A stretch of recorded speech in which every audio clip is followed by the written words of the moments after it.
Ernie, how did the work on spirituality lead into the work you've done on shame?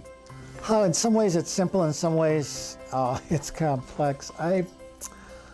The constant thing that I was asking, my fascination with AA has never ceased, and I keep asking this question, how does it work? And of course, Bill Wilson, AA's co-founder, when asked that question, answered very well, thank you. But I'm clearly the spirituality, at least to me, the spirituality of it is what is at the heart of recovery. And to look at that more, what is the message of this spirituality? And I think one of the things that got me off, back in 1977, when I was still working on the dissertation, the oil shock hit. When oil prices suddenly went up, I remember TV news when oil went over $1 a gallon, and I mean, it was that, and sort of everybody was wringing their hands. There were alternate days at the gas stations, and everybody, what are we going to do? Except at AA meetings. These people had no sense of panic, no sense of trouble.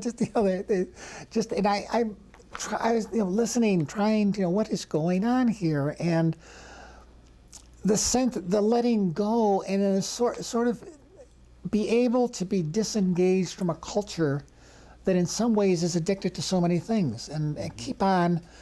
The fundamental thing in this spirituality is this recognition of this hole in the middle of our being, and what do you do with it, instead of trying to fill this hole with all these other substances or activities or something, recognizing its reality and realizing that in spirituality is the only calming of that.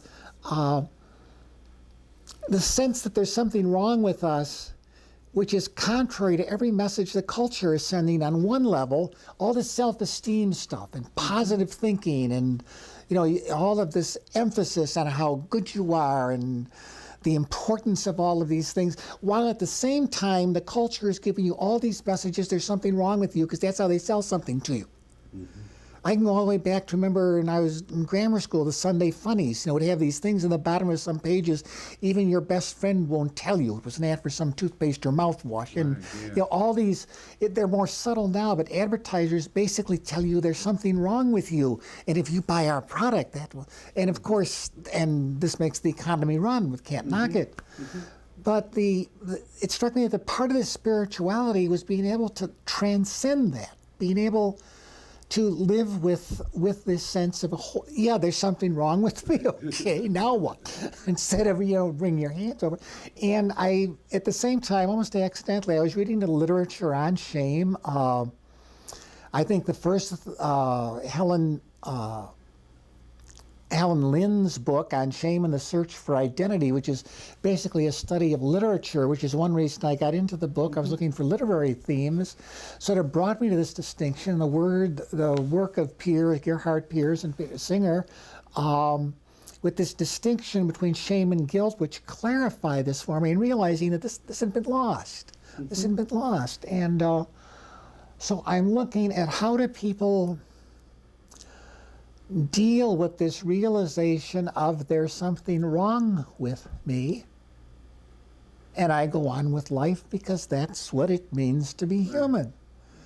And this experience of there's something wrong with me, that's the experience of shame in this classic understanding. Shame is not the same as embarrassment.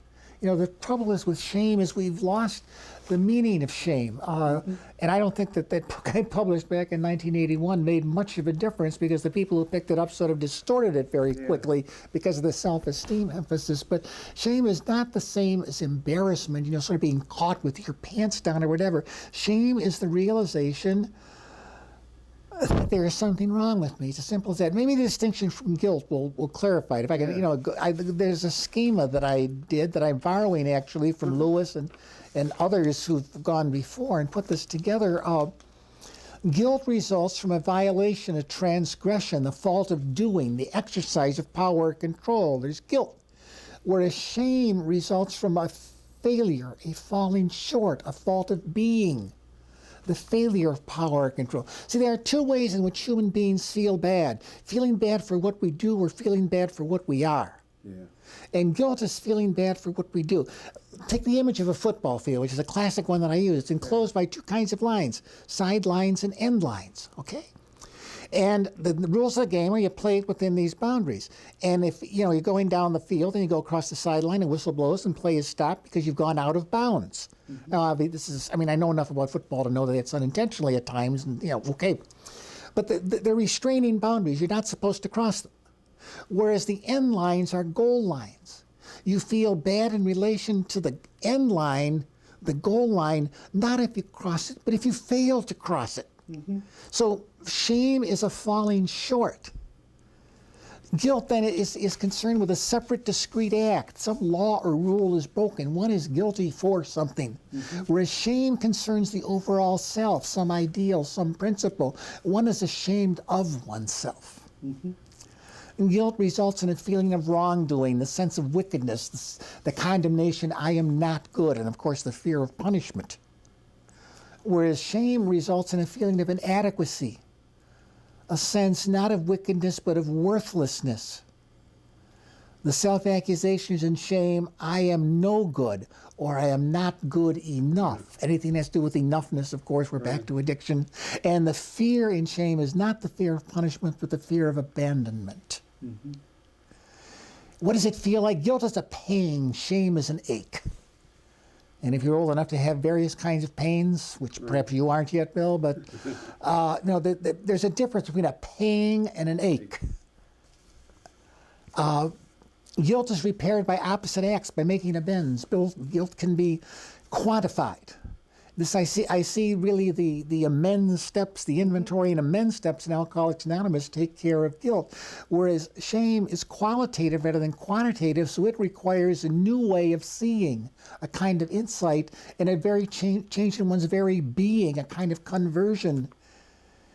In guilt, one is spoken of as reformed, whereas in shame, one is transformed.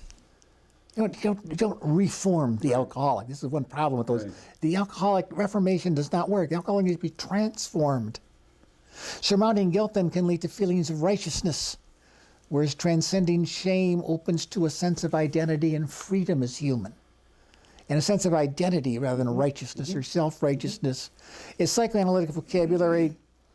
Guilt has to do with the superego, shame with the ego ideal, the pull force. Guilt has to do more with push, and shame has to do more with looking at the pull.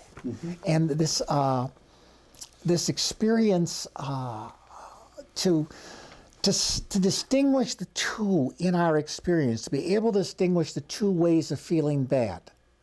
Do I feel bad because I've done something wrong? In which case I should try to undo it, I should make amends, whatever. That's who I am. Because what I've done I can undo. Whereas if I feel bad because of who I am, if I'm made to feel bad because and there's something wrong with all of us. I mean, this is where, as you know, I have my concern about the destigmatization of alcoholism, because I'm sort of convinced that the day it's no longer as stigmatized to be an alcoholic, AA dies. Let me come to this when I present this workshop early on, sometimes in the South. One of the ministers would come up to me and say, Dr. Kurtz, how can we get that spirituality in our church? And I'd say, Rev, when the members of your congregation try to sneak in the back door on Sunday with nobody seeing them, you got it. This is it. Nobody is proud when they go to their first A meeting. Nobody goes to an A meeting where they're going to I love it in Boston. Boston has all these little enclaves, suburbs around it, and nobody ever goes to A the first time in the place where people might know them. So if you live in Cambridge, you go to Watertown. If you live in Woburn, you go to Charlestown. If you live in Charlestown, you go to... And so the meetings usually begin 8 o'clock in the Boston area. And, from 7:30 to 8, all these cars are crisscrossing the area where people are going to the meetings where they feel at home. Now they don't care anymore. Nobody will recognize them. In fact, because most of the people in the neighborhood are trying to escape to the same place they do. But it's an utter riot. People, when they first go to AA, they don't want to be recognized, so they go to a meeting where they don't want to recognize. And this is the on the one hand, I think this is one of the Bill Wilson referred to anonymity as a spiritual 10 strike, and this recognition that there is something wrong with being an alcoholic. One cannot drink alcohol in a way this culture defines as normal. Alcohol is the social lubricant, the acceptable chemical within the society that eases things. You know, when I was at Harvard, I would run sherries in the afternoon, and it was very interesting because senior faculty often wouldn't come until I sort of made sure that there were also alternatives to sherries available. But people would come and everything would be so stiff, and then after one or two sherries, everybody would be conversing with one another, and it was just marvelous. Alcohol is a social, it's marvelous for those who can handle it. Alcoholics have to do without it. This idea that alcoholics are immature is ridiculous because not able to use a socially acceptable chemical, if anything, alcoholics have to be more mature than the ordinary person. They don't have that ability to take, you know, the chemical that within our civilization eases this kind of pressure. So this acceptance that there's something wrong with me, which the alcoholic is constantly the reminder of because I cannot drink alcohol, is a great boon. It's a great favor. It's a great benefit because one gets in touch with one's humanity because of it. I'm basically limited. And yet somehow in the acceptance of that, you've talked about how that opens them up to connection, to recognize the imperfection of others and enter into relationship with them out of some kind of wholeness at that point. Exactly. It's the way in which we're made. When we recognize our own imperfection, we become accepting of others' imperfection, which otherwise really grinds on us. Because, I mean, there's no one more imperfect than your spouse. I mean, we all know this. And if you want to know how imperfect you are, ask your spouse. And this is one purpose of marriage. There was an AA speaker I heard once. He was a physician. And, you know, he said, my disease is terminal self-centeredness, and marriage is the God-given antidote. And a lot of profundity in that. You know, he had a very, you know, happy and interesting marriage. Yeah. But we become able to live with each other's imperfections, and we recognize our own. I mean, they're still great against us. I mean, we don't suddenly lose our humanity and become saints or something. I mean, this is the other definition of a martyr, someone who lives with a saint.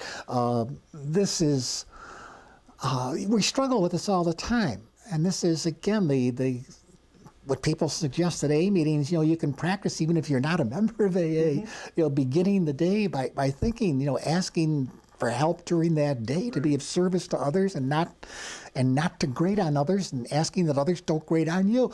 It's a nice way, but it's just to remind yourself of where you are and your own limits. And because something's going to go wrong within the first 2 hours.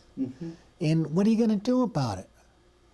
And again, I love what I hear at AA meetings, someone talking about, you know, I used to always get so frustrated, I'd drive in and every light would be red, and now a red light's a chance to pause and have a moment's meditation with my higher power. I mean, and this person is very serene. Ernie, does that contribute to the incredible spread of 12-step, you know, programs? Is it taps that almost universality of people's sense of flawedness, of imperfection, in a way to kind of respond and manage that? I think precisely, we go back to what we talked about earlier.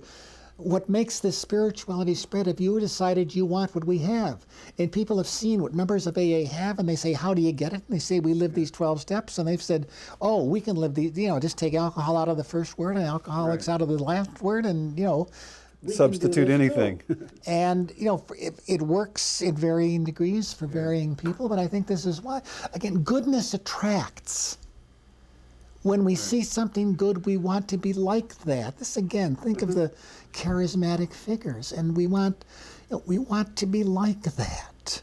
And we read their biographies, or we go to where they are, and because we want to be like that. Well, the triumph of AA, the triumph of its members, is they have, at least a number of the members have attained that spirituality, that others want to have this, and they look, you know, and they, you know, obviously they see the flaws in that we're all flawed in some way. Yeah. How do you see the steps kind of interacting with the shame of its members in terms of that kind of balming, almost a kind of a balm or medicating effect that shame that members bring? I think the 6th and the 7th steps, and then go down to the 10th step. I think 4, 8, and 9 are for guilt, inventory, and amends. 4th step made a searching and fearless moral inventory of ourselves. 8th step made a list of all people we had harmed, became willing to make amends to them all. 9th step, I hope I'm getting them right. God knows I've heard them all enough. Made direct amends to such people whenever possible, except when to do so would bring harm to them or others. That accept is important. It's the only step you can have it in. Whereas in the 5th step is actually admitted to God, to ourselves, and to another human being the exact nature of our wrongs. In other words, it's honesty. Right. And then in the 6th and 7th steps, I became entirely ready to have God remove all these defects of character, humbly asking to remove our shortcomings. People used to write to Bill Wilson and ask him the difference between defects of character and shortcomings, and they all had their theories. They would explain them at 3 to 4 page length, saying, this is what I say, and the group disagrees with me. Please write and tell the group they're wrong. And Bill would, he'd look and say, he said, the reason I use defects of character and shortcomings, I was trying not to use the same word twice. But if you find more profound meaning than I did, this is a wonderful gift that you have received, and please go. It's marvelous. Again, this is part of learning to love that man from his letters. But I think these are the steps that address shame. There's what is wrong, these defects of character, these shortcomings, which will always be there. I mean, one becomes willing and one asks, humbly asks. In fact, the original 7th step read, humbly on our knees asked, but they decided that was too religious, so they can't kick that out. But this, I think the 12 steps touch both guilt and shame in those key steps in the middle. I think the other one that's forgotten, though, is the last half of that 10th step. When we were wrong, promptly admitted it. Continue to take personal inventory, and when we were wrong, promptly admitted it. I think so many people, and I've heard this at meetings, this, I think, has saved many marriages. Rather because the alcoholic recognizes that resentment is the #1 offender, causing more alcoholics to drink again than anything else. I don't know the exact wording, but something to that effect. And the way to overcome resentment is to admit that you're wrong. And rather than mistakes were made, the natural tendency when we make a mistake is to try to justify it in some way, which just digs the mistake deeper. And the part of wisdom is when we are wrong, promptly admit it. And you look back at the ancient wisdom spiritualities and all traditions, they all say the same thing. At the end of the day, if you've made any mistakes, correct them. Go and make peace with people who you may have offended. And I've heard people at meetings describe the differences it's meant in their lives. Because if you do it every day, it's so easy. I think there's a phrase we use in the spirituality of imperfection, which Kathy picked up from what was a popular TV show. This character said, if you admit you're wrong every day, then getting into a big wrong is sort of nothing worse than a dry shave. And I tried shaving dry to see what that was like, and now I understand it. This medicine to prevent, I'm trying to think, vaccination, so that shame not disable you, is to every day acknowledge if you are wrong, constantly admit it. And so the 12 steps are ingenious. Not that they were thinking this. Again, the 12 steps capture and make available for the modern world. The postmodern world may be different, but captured, made available for the modern world, an ancient spirituality that had largely been lost. And this is the attractiveness of it. The main vehicle of spirituality has almost always been religion within the West. Just think, for the regions of the book, in the West. But somehow, after the Enlightenment, this began to be lost, and by the middle of the 20th century, there wasn't any credibility in the traditional vehicles for lots of people.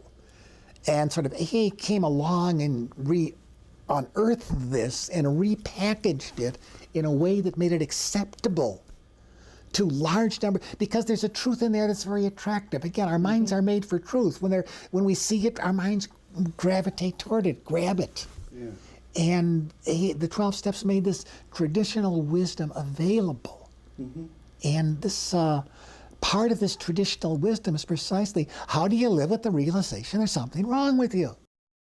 You know, I'm wondering if this acceptance, sort of, if the shame experience is almost universal, and that at its core it's this acceptance of limitation. Is this the common ground between a counselor and a therapist? I mean, a kind of a acceptance of limitation between a person seeking recovery and a person offering to assist. Is this sort of a? I'm thinking of. I think it has to be right. I mean, the idea of a wounded healer, the idea that we are united by our wounds, by what's wrong with us. Yeah, exactly. Exactly. Again, not, kind of, some people try to carry this to extremes, and, this does not have to do with the ills treated by physicians and surgeons, let's say. The physical ills need physical, but when you get to this realm of, pardon the expression, the spiritual, this realm that we cannot put clearly in words, this realm that we experience without being able to talk about and describe and demonstrate the way in which we do in the sciences. The link is precisely through woundedness and a realization of shared woundedness.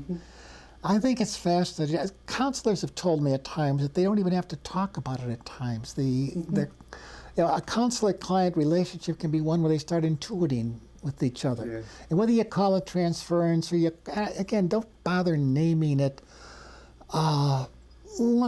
Experience it and sort of experience the experience. Experience yourself experiencing the experience. It's not to be analyzed. So in some ways, the counselor who's had some kind of hit bottom experience in their own life is not a defect they bring to their work, but actually an asset that they bring to their work. I heard recently a counselor who's lost a child suddenly and thought that this was irrelevant to the counseling, and so, took a short leave of absence and took care of burying the child and went back to work. And clients started relating to her differently. She did. In her mind, this had nothing to do. Her experience of sorrow, her experience of grief, she'd all gone through. She'd put herself all back together, I think with the help of another therapist and everything, and now was ready to go back to work as she'd worked before. And did not, and something had changed. Her clients recognized it. I can't explain that, but hearing it doesn't surprise me. Our core humanity cries out to other people's core humanity if we let it. And if someone is in a helping profession, they necessarily are letting it. Do you think a lot of people are drawn to professional treatment, and I don't mean just addiction treatment here at all, but drawn to treatment behind this condition of shame? Oh yes, definitely. Yeah.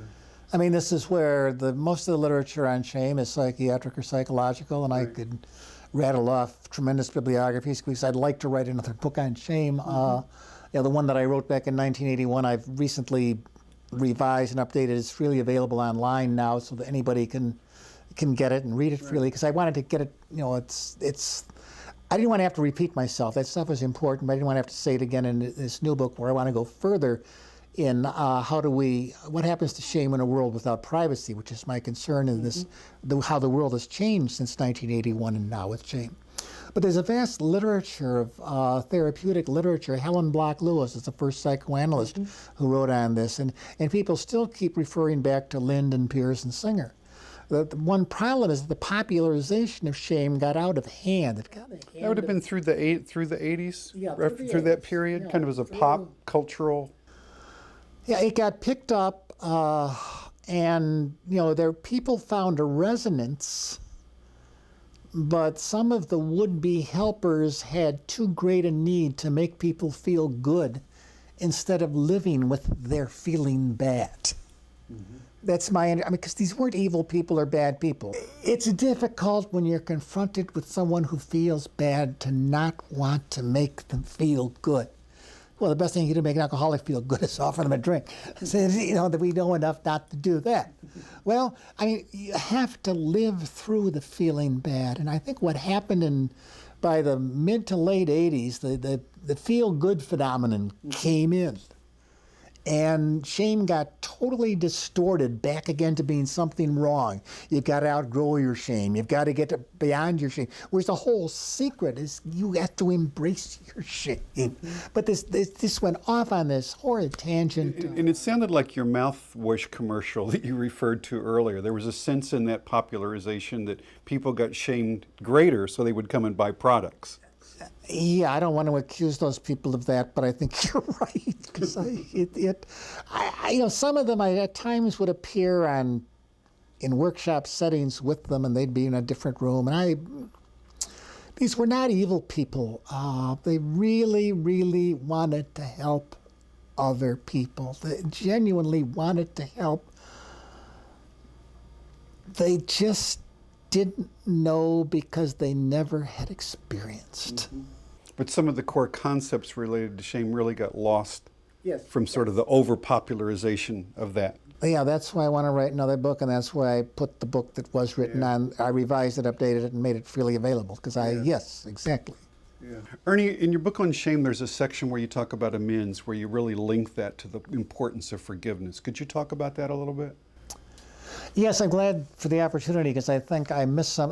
Before I talked about making amends is related to the guilt side more, but it's rich on both sides. I mean, there's an evening of the scale, and therefore all of this balancing back, which is so much a part of guilt and the justice side of this whole thing. But the experience of making amends, and made direct amends to such people whenever possible, except when to do so would cause harm for them or others. It's great hearing the stories of people. They go off to make amends, and they find out that a significant number of people say, "I don't want to talk to you. You screwed up my life. You were a disaster in my life. Go away." And they do, and they go to some other people, and the other people say, "Well, don't." I never thought of it. It never bothered me that much at the time. I'm glad you got your act straight now, but it's very good. Thank you for coming. But there's this little small percentage that says, well, yes, you hurt me. You hurt me like hell, and I get, it still hurts. You're coming and saying you're making amends does not. But I understand what you're trying to do, and okay. I mean, you're asking forgiveness. Okay. As far as I'm concerned, you have my forgiveness. Making amends is an opportunity, an occasion to experience forgiveness. And what I said before, that we cannot forgive unless we have the experience of being forgiven. And the process, the genius, again, of those 12 steps and the wisdom tradition from which they come, in insisting that people make direct amends, set up the possibility, the occasion, the situation in which forgiveness might more readily be experienced. And I think, to convey, this is going to connect then where I could have also said more, when we are wrong, promptly admitting it. Maybe the times we don't promptly admit it, we wait 2 or 3 days before we admit it, or even we promptly admit it. I mean, we need experiences of being forgiven. It goes under honesty too. This letting significant others know us as we are, realizing it's not a case of fearing being found out, but discovering that we can be found. In being accepted, we realize we are forgiven. These are people who know my flaws, and yet they accept me. And so this possibility in so many places, but I think that amends is a good way to get into it if you're going to be exploring this with people, that why have to make amends? I hadn't thought of it until you were just saying this, but the second half of that 10-step sort of decreases the time span between an opportunity for forgiveness. It almost makes it immediate. An experience of forgiveness. And sort of this lessens the baggage one carries through that process. Yeah, one always faces, I'm sorry, I want to apologize, I was wrong earlier today. You're damn right you were, go to hell. Okay, that's I did my part, and for your spiritual, you don't say this, but you're thinking for your spiritual benefit, I hope you get over your resentment. But, and you have no control I did my part. I did my part. Right. See, this, I think, going back, keep coming back to what things for addiction counselors. I do think that the temptation to want to control and be in charge is a great trap for counselors. They're wanting, the ownership, as you expressed it earlier, the wanting to be the one who's in charge, the one who helps this person overcome this. No, you're not. You're the vehicle by which a higher power does that. I mean, I don't care, again, how you metaphor it or what you do with it, but you're not. If you are trying to be in control, you are messing up, baby. And it's not going to work. And this willingness to accept the reality of that. I am a channel. I think in one of the prayers that's suggested in the AA literature, a vehicle. I'm not the message. I'm the messenger. I'm not. And this, I think it's very difficult for counselors, even the best and top-notch counselors, to avoid that trap. I think that's one reason I'm not a counselor and I got into psychology. The little counseling I did as a psychology major, and I was trying to control people. It was very hard to have people come to me in their helplessness. It had nothing to do with addiction or anything, by the way. Just people. In fact, if any, I did a little bit of marriage counseling. Of course, I knew how to fix these people, and I don't think I did. It's a good thing I went off to history. But I can really internalize the temptation then, which I'm sure is much more acute for those who are really doing this full-time as a profession, especially dealing with addicts and alcoholics. Right. You talked about the changing context from the time you wrote the first edition to now. What are some of those new circumstances that make shame a sort of a different kind of issue today than it was? Well, they're basically the technological changes. As I said, I wrote Not God on a Typewriter. I wrote the Shame and Guilt booklet on my first, half on a typewriter and half on my first K-Pro. Long before the world of DOS even. I'm one of those rare people who's at home on the command line.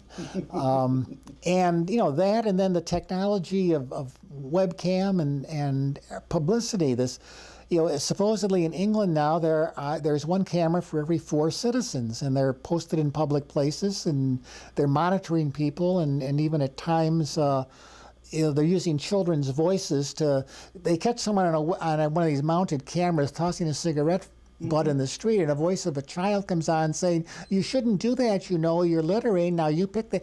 And there's public shaming going. This is worse than being in the stocks or having a scarlet letter on your front, for God's sake. Everybody, but then online, everybody knows everything about you. Not really, but they don't. So it's a totally different world in the things, the context in which we feel good and bad. In a way, this insulates from trying to please everybody else because it's so obvious you can't. When you get all these people who get online.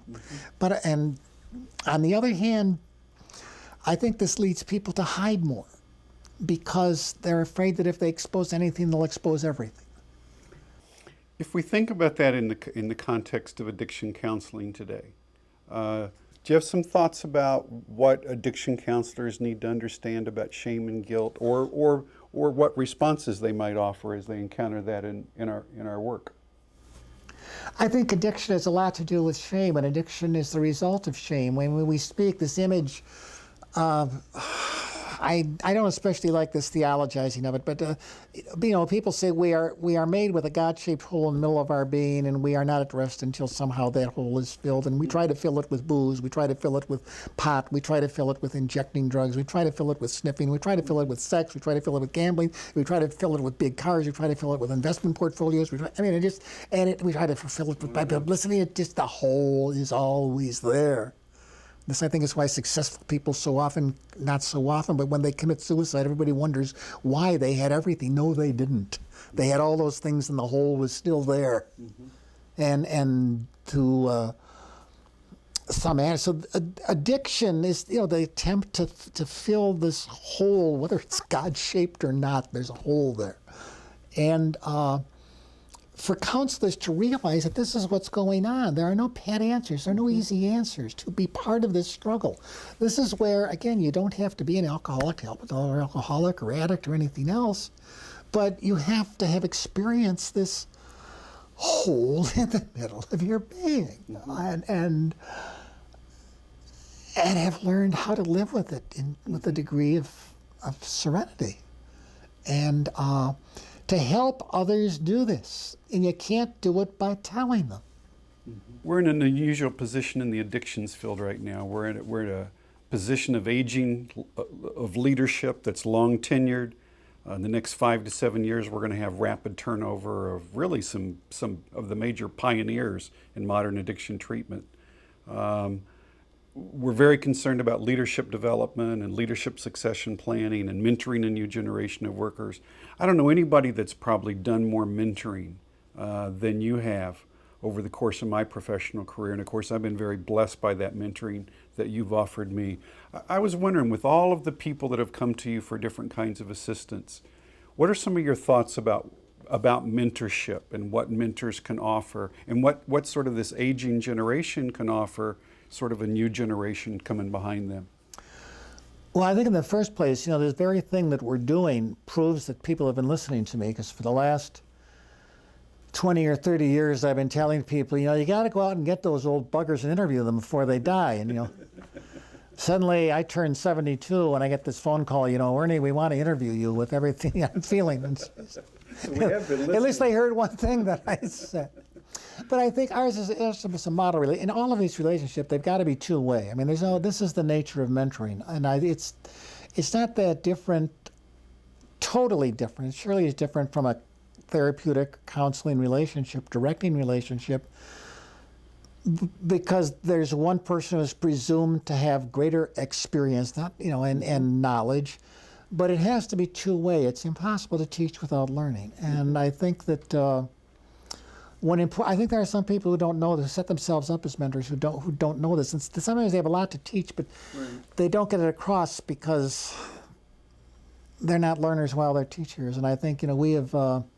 One thing I've really relished in this experience with you, I mean, some people let me get away with that when I try it on them. You never have. Our relationship has been very two-way, and I think that that's the kind of relationship that has to be looked for. The relationship always where there's something that's given both ways it comes first. The other danger I think that comes up is the tendency of that old bugaboo of selfishness. Okay, well, this is my student. Mm-hmm. And therefore, no, you'd better not talk to so-and-so because they think differently than I do.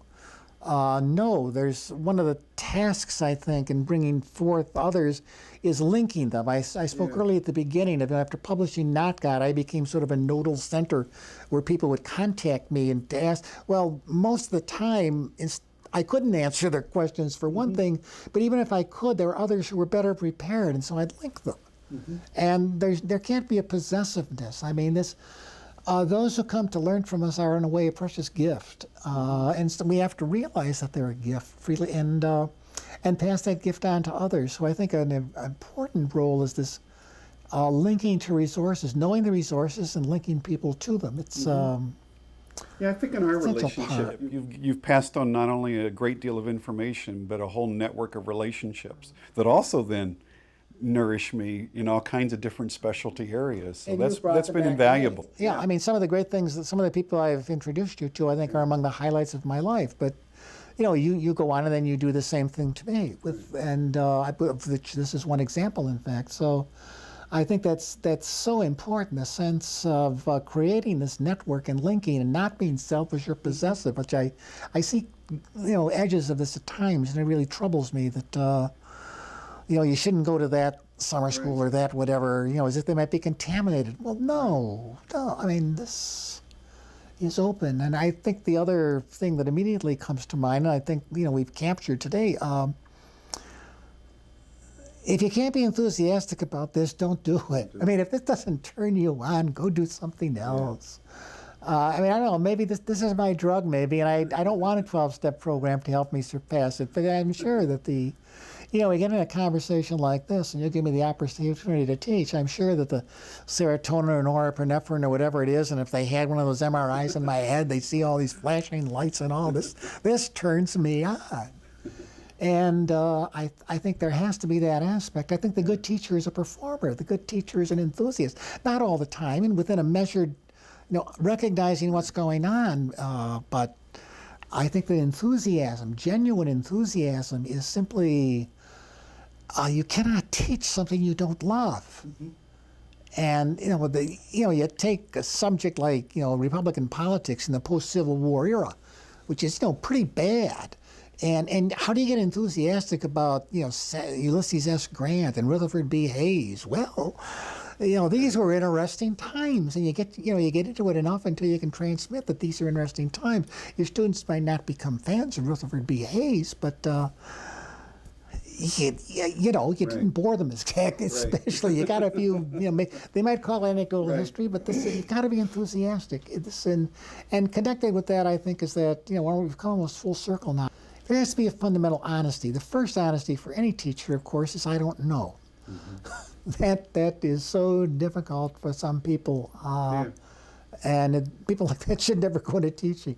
I sometimes think people like that go into teaching because they think that someday they'll know everything. Maybe even I might have started that way. But someplace along the line, you recognize, I don't know. And honesty about what one does know. Sometimes there's proprietary information.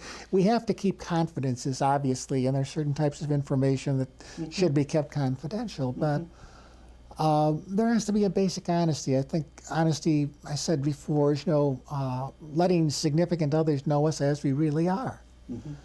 And I think this particular side of us, especially, that gets involved in this, you have to be honest with it, honest about it. There can't be duplicity. I think dishonesty is dishonesty is a trap. And this is one reason I go back again. AA emphasizes honesty so much, the first page of how it works. Honesty is important, and maybe I can't analyze all the reasons why, I'm not even sure, but just my experience attests that honesty is, again, I think our relationship and our mutual friends and the things that we have, if you pardon the word, shared. I've avoided that, I think, all the time, that we have mutually enjoyed. This is it. I forget, was it C.S. Lewis, I think, said, lovers sit side by side, enjoying the same beauty. Lovers sit face to face, immersed in each other. Friends sit side by side, immersed in the same beauty. And I think that's, the friendship is a relationship of sitting side by side. And it differs from more intimate relationships, which are face-to-face relationships. And this may be something to go back to your initial question. Counseling may involve both. I mentioned studying graduate school in psychology. A hotshot book, one of my years at the University of Rochester, was William Schofield's Psychotherapy, The Purchase of Friendship.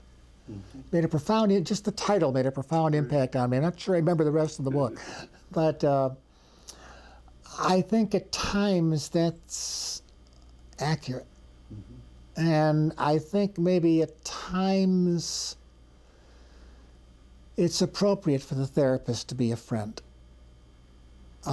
which is different than being a soulmate.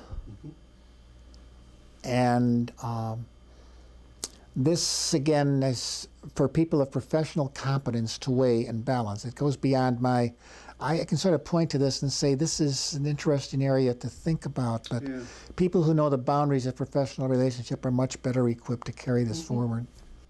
One thing, when I reflect over what's been, almost lost track of the years, but I know it's been more than 10 years ago. Early in our mentorship, there was a sense of indebtedness that I developed in terms of how much I felt that I got from you at that point.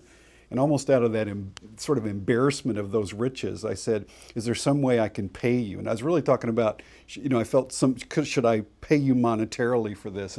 And I'll never forget your response. You said, yes, you can pay me.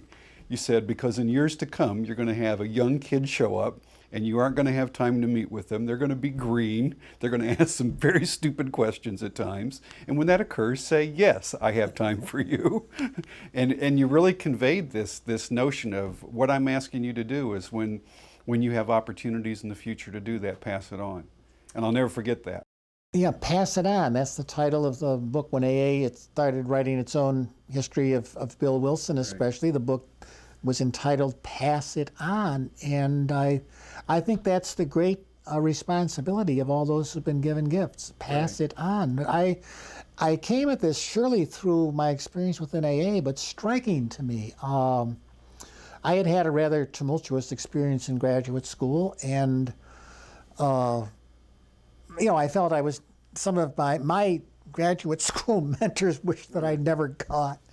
And after it was all over and I got my degree, in fact, I think I was teaching in Georgia already, I went back to Harvard and I looked up Oscar Handlin and I said, you have been so important, so significant. And Oscar's a man of few words. When I was his teaching fellow for 3 years, I think he spelled 3 sentences to me. And I said, I don't know how to thank you, but I just really want to thank you. And he just looked at me and said, be a good teacher, be a good researcher. Yeah. This is pass it on. Right. You've been given a gift, pass it on. And I think this is the first responsibility of whenever we're conscious of being given something, we look to pass it on. We're not giving it for, oh boy, it's mine. Right. This is again I'm just struck that the classic 7 capital sins in the modern world have become virtues. Envy and greed make our economy run. Lust, we've got all these chemicals now for people who can't. Now you can. It's the whole, just stop and think. And classically, the people who are happy are those who are practicing the virtues, not the vices. And to recognize the gifts that we have been given, pass them on. I guess I've come off the topic and circled back because this is so rich. Yeah. So rich. I've had, because I've acknowledged you in a lot of my presentations and publications, people have come up and said, I've read, so much that Ernie's written. I would love to have just an afternoon sometime to just sit and listen to him talk about his work and his life. And I hope with this tape we've given a lot of people opportunities to do that who wouldn't have otherwise. And this is also a wonderful time for me to just thank you for the friendship and mentorship over the years. Thank you back. I wouldn't be here today except for you. So you've set this up. Great. Thank you, Bill. Uh-huh.